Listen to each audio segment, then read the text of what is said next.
पाहणार आहोत टॉप 9 मोठ्या बातम्या।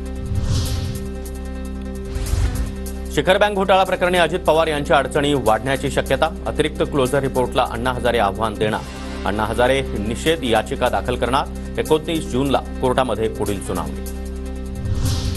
भरपावसामध्ये मुख्यमंत्री शिंदे यांच्याकडून कोस्टल रोडची पाहणी दरम्यान शिंदेंनी रोड रोलर चालवला। मुंबई महापालिका आयुक्त भूषण गगराणी यांची देखील उपस्थिती। पुण्यामध्ये अजित पवार गटाची आज बैठक। महात्मा फुले वाडा सावित्रीबाई फुले स्मारक संदर्भात बैठकीचं आयोजन। अजित पवार आणि छगन भुजबळ यांच्या उपस्थितीमध्ये बैठक पार पडणार। अब्दुल सत्तार यांची मंत्रिमंडळातून हकालपट्टी करा। पक्षविरोधी काम आणि युती धर्म पाळला नसल्यामुळे मंत्रिमंडळातून हकालपट्टी करा। सिल्लोडमधील भाजप शहराध्यक्ष कमलेश कटारिया यांची बावनकुळे यांच्याकडे पत्राद्वारे मागणी।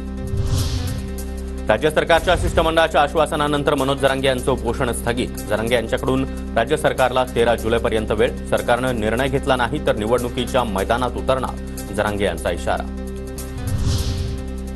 राज्य विधिमंडळाचं पावसाळी अधिवेशन 27 जूनपासून सुरू होणार। राज्यपाल रमेश बैस यांच्याकडून अधिसूचना जारी। विविध प्रश्नांवर विरोधी पक्ष आक्रमक होण्याचा अंदाज।